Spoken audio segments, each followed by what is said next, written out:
Merhaba sevgili 4. sınıf öğrencileri. Sosyal bilgiler dersinizden 2. dönemin 1. yazılı örneğiyle yine sizlerle beraberim. Her zamanki gibi videoyu durdurup cevapları benden önce yapın. Daha sonra benim yaptıklarımla karşılaştırırsınız. Böylece ne kadar doğru yaptığınızı anlamış olursunuz.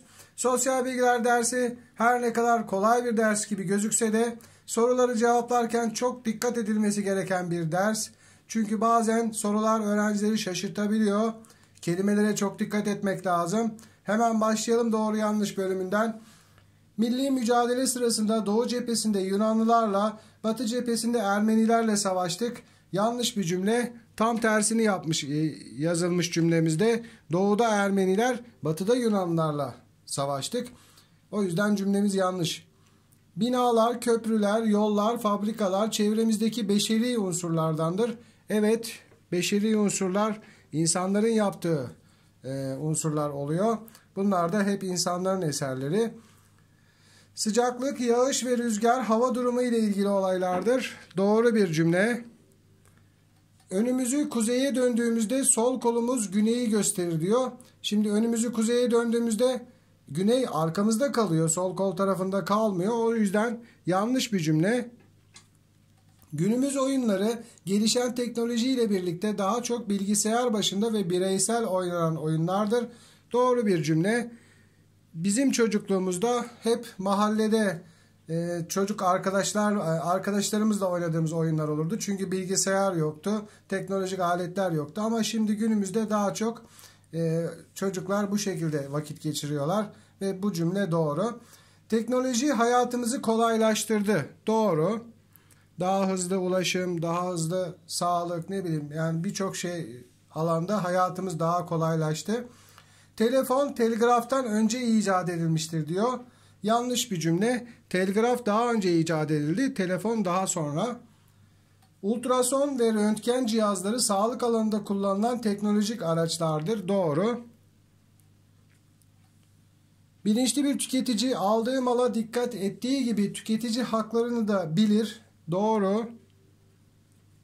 Doğal kaynaklar hiç tükenmez. Bu nedenle tasarrufa gerek yoktur diyor. Yanlış bir cümle. İsteklerimiz ihtiyaçlarımızdan önce gelir cümlesi yanlış bir cümle. Çünkü ihtiyaçlar daha önceliklidir. O yüzden bu cümle yanlış. Doğal bitki örtüsünü korumak depreme karşı alınacak önlemlerden biridir diyor. Yanlış bir cümle. Çünkü deprem doğal bitki örtüsüyle ilgili değildir. Deprem biliyorsunuz yer altında oluyor. Yer altındaki kayaçların yer değiştirmesiyle oluyor. Yer üstündeki bitki örtüsünü korumak depreme karşı alınacak bir önlem olmaz. Şimdi B bölümünde kelimelerimiz var. Boşluk doldurma bölümü diğer kağıtta. Onu şöyle getirelim yanına. Hem böylece kelimelere bakarak bunları da görmüş oluruz. Evet, birinci soruya şöyle bir bakalım. Şöyle ayarlayayım ben. Evet. Yeni bir buluş ortaya koyarak yeni bir ürün meydana getiren kimseye ... denir. Mucit. Mucit yazalım buraya. Şunu kıvırsak daha iyi olacak sanıyorum. Şöyle kıvıralım. Ve kağıtla kelimeler aynı yerde görünsünler. Bu arada ortamı da biraz dağıttık. Neyse devam edelim. Steteskop ... alanında kullanılan teknolojik aletlerdendir. Sağlık alanında. Evet. Steteskop nedir? Doktorlar, biz doktora gittiğimizde sırtımızı dinlediği, kulaklarına taktığı bir alet var. İşte ona steteskop ismi veriliyor. 3. En kolay ve en doğru yön bulma yolu ... ile yön bulmadır. Pusula olacak. Pusulayı koyalım. Çizelim. Standartlara uygun kalitedeki ürünlere ... damgası vurulur. TSE damgası vurulur. Şöyle yaklaştıralım. 5. Beslenme, giyinme ve ... temel ihtiyaçlarımızdandır. Buraya barınma olmalı.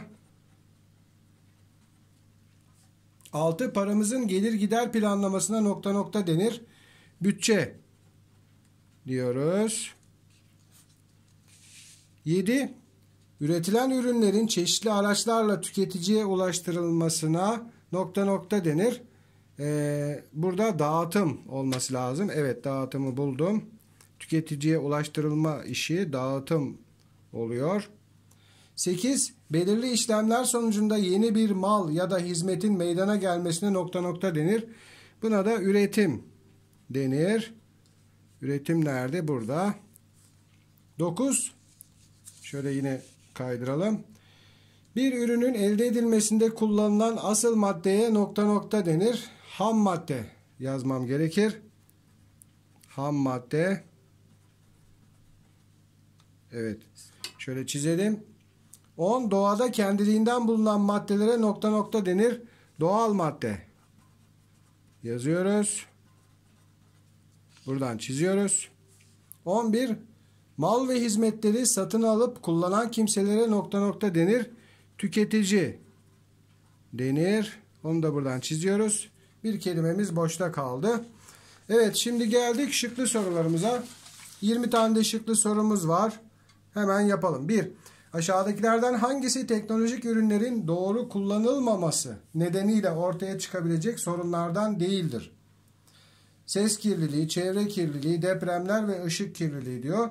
Şimdi depremlerin teknolojik ürünlerle kullanılmasıyla bir ilgisi yok. O yüzden cevabımız C olmalı.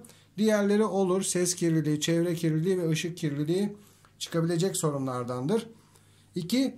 Kültür ile ilgili aşağıda verilen bilgilerden hangisi yanlıştır? Kültür toplulukların yaşama tarzıdır. Doğru. Kültür atalarımızdan bize kalan maddi ve manevi değerlerin hepsidir. Doğru. C. Kültürel özellikler değişmez. İşte bu yanlış. Çünkü kültürel özellikler zamanla değişebilir. Giyim, beslenme ve el sanatları da kültürel özelliklerdendir. Doğru bir cümle. 3. Atalarımızdan kalan camiler, hanlar, hamamlar, köprüler, medreseler milli kültürümüzü oluşturan ögelerdendir. Yukarıda örnekleri verilen kültürel unsur aşağıdakilerden hangisidir? Seçeneklere şöyle bir baktığımızda cevabımız mimari eserler olacak. Burada söylenenler mimari eserler. Yine sosyal bilgiler dersinin vazgeçilmezi bir krokimiz var. Krokiye göre aşağıdaki boşlukları dolduracağız. Şimdi yönlerimize ilk önce bakalım. Bakın burada kuzey verilmiş.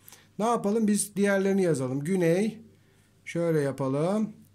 Doğu ve batı. Okulun kuzeyinde nokta nokta vardır. Okulun kuzeyinde bakın hastane var. Hastane yazalım. Caminin kuzeydoğusunda nokta nokta vardır. Cami, kuzey ve doğu bakın şurası oluyor. Bakkal var. Bakkalın güneyinde nokta nokta var. Bakkalın güneyinde yani alt kısımda pastaneyi görüyoruz. Pastane vardır. Hastanenin batısında nokta nokta vardır. Hastanenin batısı sol taraf oluyor. Kütüphane yazmalıyım. Ve 5. soruya geçmeliyim. Yukarıda verilenlerden hangileri temel ihtiyaçlarımıza örnek olarak gösterilemez diyor. Şimdi temel ihtiyaçlarımız muhakkak olmazsa olmaz olan, illa olması gereken ihtiyaçlarımız. Mesela nedir? Beslenme. İnsanlar beslenmeden yaşayamazlar, hayatlarını sürdüremezler. İşte barınma. Yani bir yuvaları olmadan ne olur? Dışarıda soğuklarda ölürler. O yüzden bunlar temel ihtiyaçlar. Hangisi örnek gösterilmez diyor. Şimdi barınma ve yeme içme temel ihtiyaç. Ama spor yapmak ve eğlenme tabii ki bizim sosyal ihtiyaçlarımızdan ama olmazsa olmazlarımızdan değil. O yüzden onlar sosyal ihtiyaç 1 ve 2 oluyor. Cevabımız A şıkkını işaretliyoruz. 6. Bir öğrenci aile bütçesine nasıl katkıda bulunur?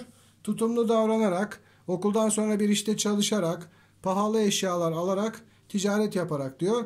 Tabii ki tutumlu davranarak. Diğerleri bir çocuğa göre uygun değil. 7. Esra annesine bir elbise hediye aldı. Ancak elbise annesine dar geldi. Esra elbiseyi değiştirmek için satıcıya hangi belgeyi göstermelidir? Evet, Esra elbiseyi değiştirmeye gittiğinde satıcıya fişini veya faturasını götürmelidir.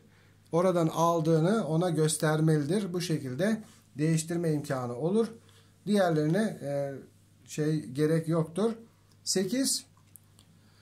Aşağıdakilerden hangisi bütçe oluştururken göz önünde bulundurmamız gereken durumlardan değildir? A. Zorunlu ihtiyaçlarımıza öncelik vermeliyiz. Doğru. İhtiyaçlarımızı öncelik sırasına koymalıyız. Doğru. Çocuklarımızın isteklerine öncelik vermeliyiz. İşte bu bütçe oluştururken illa gereken bir şey değildir. Beklenmedik durumlar için para ayırmalıyız. Bu da gereklidir. Çünkü aniden beklemediğimiz bir durum çıkabilir. Bir büyüğümüz ameliyat olması gerekebilir mesela. Toplama bir para gerekebilir. O yüzden bir kenarda biraz para ayırmamız gerekir. Ama çocuklarımızın istekleri paramız arttıktan sonra onlara bakabiliriz ancak. O yüzden cevap C şıkkı. 9. soruda ünlü bilim insanı Albert Einstein'ı görüyoruz ve ne diyor? Buluş yapmak için öncelikle aşağıdakilerden hangisi gerekir? Hayal ve merak, çalışmak, tertip ve düzen, iyi uyumak. Şimdi çalışmak, tertip ve düzen bunlar gereklidir. İyi uyumak da belki hani onu da sayabiliriz. Ama ne diyor burada? Bakın öncelikle diyor. Buraya dikkat edin. İlk önce ne gerekir buluş yapmak için? İnsanların bir şeyleri hayal etmesi ve bir şeyleri merak etmesi gerekir. O yüzden en önce bu olması lazım. Çalışmak, tertip ve düzen tabii ki onlar da gerekli ama onlar daha sonra. 10. Aşağıdakilerden mesleklerden hangisi toplumun adalet sisteminde yer almaz diyor. Hakimlik, savcılık ve avukatlık şu 3 şık adalet sisteminde yer alır ama muhasebecilik ayrı bir meslek dalıdır. O zaman C şıkkı diyoruz. 11. Yukarıdaki diyagramda soru işareti yerine aşağıdaki kavramlardan hangisi gelmelidir? Ne var burada? Ham madde var. Ham madde üretiliyor. Üretim aşaması fabrikada üretiliyor. Sonra soru işareti ve tüketim. Markete gidiyor ve alıcılara ulaşıyor. Tüketicilere ulaşıyor. Arada ne olması lazım? O malın üretildikten sonra dağıtım olması lazım. Yani cevabımız B şıkkı. 12. Temel ihtiyaçlarımızın yanında hayatımızın daha kaliteli geçmesi için gereken ihtiyaçlarımıza sosyal ihtiyaçlar denir. Buna göre aşağıdakilerden hangisi sosyal ihtiyaçlarımız arasında yer alır? Seçeneklere şöyle bir bakın. Ben biraz özellikle bekliyorum benden önce cevabı yapın diye. Şimdi barınmak, su içmek ve yemek yemek bizim ihtiyaçlarımızdandır ve olmazsa olmazlarımızdandır. Temel ihtiyaçlarımızdandır. O aklıma gelmedi, bir türlü onu söylemiyorum. Bunlar olmazsa yaşamamız tabii ki yaşamımızı sürdüremeyiz. Sosyal ihtiyaçlarımız işte kitap okumayı burada sayabiliriz. O yüzden cevabımız C şıkkı olacak. Diğerleri temel ihtiyaçlar. 13. İcatlar niçin yapılır? Hayatı kolaylaştırmak için, meşhur olmak için, boş zamanları değerlendirmek için, D. Hepsi. Evet, cevap A şıkkı, hayatı kolaylaştırmak için diyoruz. Ve 14'e bakıyoruz. Bir şemamız var. Şemada soru işaretiyle gösterilen yerlere aşağıdakilerden hangisi yazılamaz diyor. Şimdi ne yazıyor şemamızın üstünde? Sosyal ihtiyaçlar diyor. Spor yapmak sosyal bir ihtiyaç. Sinemaya gitmek ve müzik dinlemek ama beslenme temel ihtiyaç. O zaman buraya beslenmeyi yazamayız. Diğerlerini yazabiliriz. 15'te bir görselimiz var. Yukarıdaki resim ile ilgili verilen ifadelerden hangisi yanlıştır? A. Araba beşeri bir unsurdur. Doğru. İnsanların yaptığı bir unsurdur. B. Ağaç doğal bir unsurdur. Doğru. Yol beşeri bir unsurdur. Doğru. Köprü doğal bir unsurdur. Yanlış. Çünkü köprüyü de insanlar yapmıştır. O da beşeri bir unsurdur. Ve 16'ya bakıyoruz. Görsellerle ilgili hangisini söylemek uygun olmaz? Şimdi görsellere bakalım. Bakın burada buzdolabı kapısı açık bırakılmış ve buradaki enerji boşa gidiyor. O yüzden burada bir enerji israfı var. Burada da odada kimse yokken televizyon açık bırakılmış. Hiç kimse televizyonu izlemiyor. Boşu boşuna televizyon çalışıyor. Burada da yine odada kimse yokken ışık açık bırakılmış. Çok iyi çıkmamış resimde. Ben şöyle göstereyim. Yani boşu boşuna ışık yanıyor ama içeride hiç kimse yok. Bakalım. Enerji israfı yapılmaktadır. Doğru. Sınırlı kaynaklar azalmaktadır. Doğru. Enerji tasarrufu amaçlanmaktadır. Bu resimlerin hiçbirinde tasarruf yok. O zaman C'yi işaretleyelim. Bilinçli enerji kullanımı yoktur. Evet, buradaki resimlerde bilinçli enerji kullanımı yok. Son kağıdımız. Teknoloji artarken hangi alanda azalma olmuştur? Şimdi alışverişte kolaylık evet olmuştur. Hızlı ulaşım olmuştur. Sosyal medya kullanımı olmuştur. Kişiler arası iletişimde azalma olmuştur. Kişiler genellikle teknolojik aletlerle, ürünlerle uğraşırken birbirleriyle aralarındaki iletişimi azalmıştır. 18. Aşağıdaki eşleştirmelerden hangileri doğrudur? Çiftçi üretim yapmaktadır. Doğru. Şoför dağıtım işiyle meşguldür. Doğru. Müşteri tüketim aşamasındadır. Ürünleri alır, tüketici konumundadır. Üçü de doğru. O zaman cevap D şıkkı. 19. Aşağıdakilerden hangisi aile bütçesinin giderlerinden değildir? Yine biraz bekliyorum. Şıklara bakın. Evet, su gideri vardır ailenin. Beslenme giderleri de vardır. Mutfak masrafı diyoruz biz onlara. Giyim giderleri de vardır ama maaş gider değil gelir bölümünde yer alır. Ailemize gelen paraların içindedir. Yani maaş gider değil gelir olacak. O zaman cevabımız B şıkkı ve son soru. İlkokul 4. sınıfa giden bir öğrenci bakkaldan aldığı çikolatanın ambalajını inceliyor. Öğrencinin hangisini yaptığı söylenemez. Ambalajın sağlam olup olmadığını kontrol ediyor. Evet, olabilir. Çikolatanın içerdiği besin değerlerine bakıyor. Olabilir. Son kullanma tarihine bakıyor. Evet, olabilir. Garanti belgesinin geçerliliğine bakıyor. Bu olamaz çünkü çikolatalarda garanti belgesi olmaz. Cevabımız D şıkkı. Son soruyu da bitirdik. Sizlere her zaman olduğu gibi yazılınızda ve diğer tüm sınavlarda başarılar diliyorum. Başka derslerde görüşmek üzere. Hoşça kalın.